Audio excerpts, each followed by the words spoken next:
All right, so good day, everyone. As we continue with our World Cup qualifications, we know that Trinidad and Tobago has to play Bermuda on Friday, October the 10th. I thought I would just do a short video to kind of highlight a little bit about Bermuda because they are the team that we are expected to beat. We are supposed to get 3 points from, but it may not be as clear-cut as we think. And how many people actually know any information about the Bermuda team, right? So before I get into it, do make sure like, share and subscribe. Again, recently I just made my 1,000 subscribers, so that was my first goal, and still moving on, so trying to make 2,000 subscribers. So definitely help me with that and help me on this journey as I continue to push Trinidad and Tobago football and to create a fan base for it.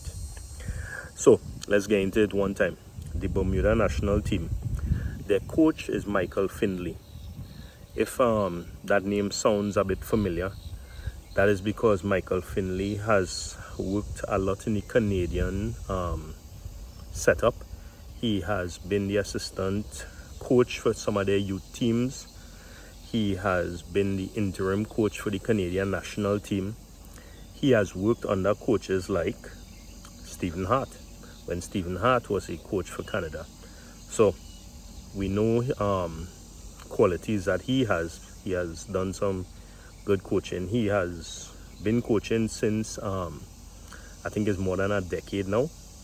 At least a decade he was with the Canadian setup. Then he went to Grenada, and since 2023 to now he is with the Bermudan team. So he's been working with this team. This is his second year working with the team, so he probably have some good gelling with that team.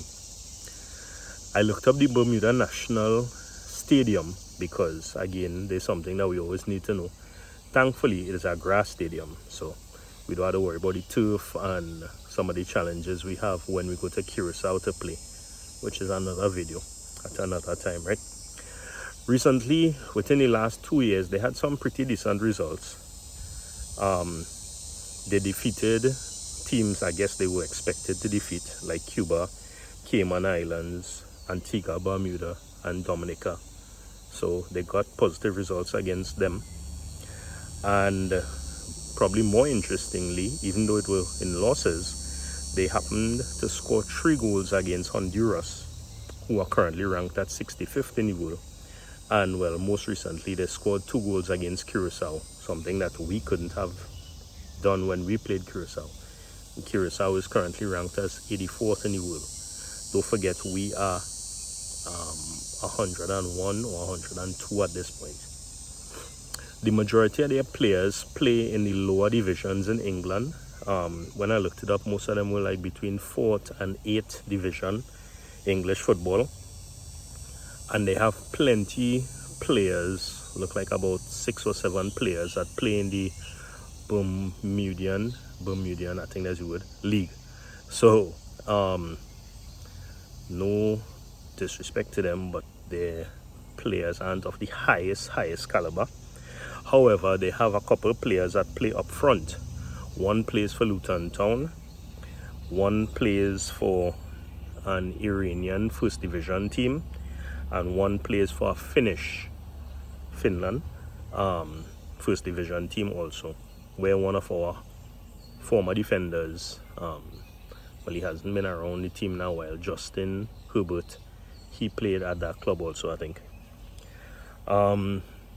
With regards to their lineups, I looked at the highlights for the last 2 games that they played, which was obviously Jamaica and Curacao. For Jamaica, they started with a 3-4-3, and well, they lost that game 4-0. The game after that, where they played Curacao, they played with a 5-3-2, and well, we know that game was a 3-2, where Curacao won kind of in the dying stages of the game. I think they scored in the 75th or 76th to come back and seal the victory. So possibly they might play that 5-3-2 because it seems that is where they get their results.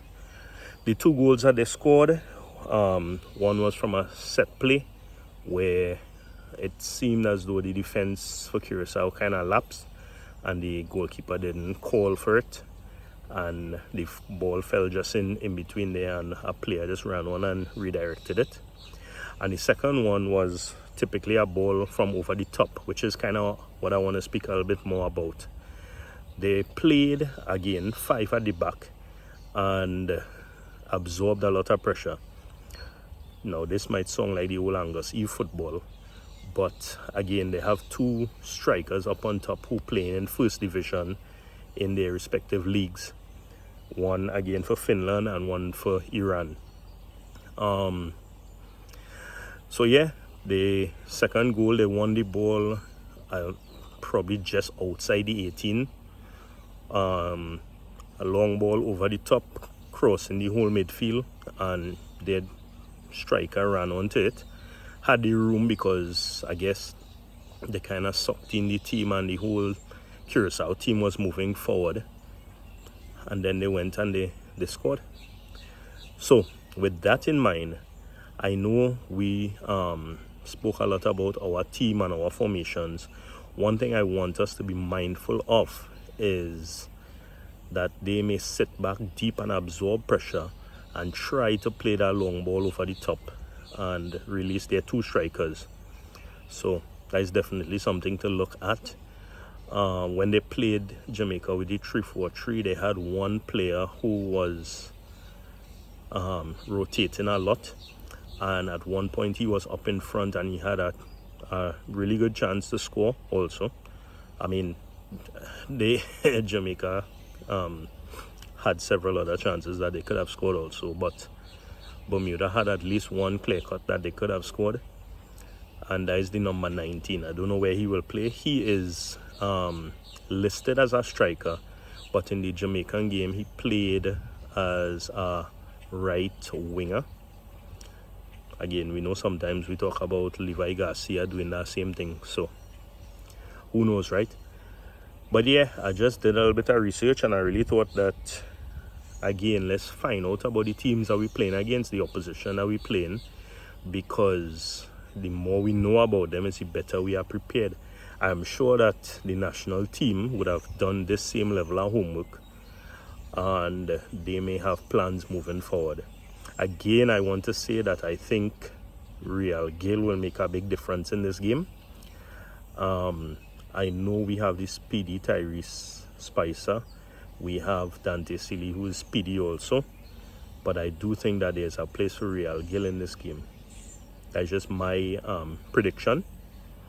Let's see how the game goes. But again, as always, as soon as I get information or I study a little bit more and I understand the game that they play, I'll definitely bring that information to this team, because we need to be educated more about our football, and I am really on a drive to get that done. So as always, continue to like, share and subscribe. Send this to somebody and let them know. And again, October the 10th at 7 p.m. we are playing Bermuda. We're going for 3 points.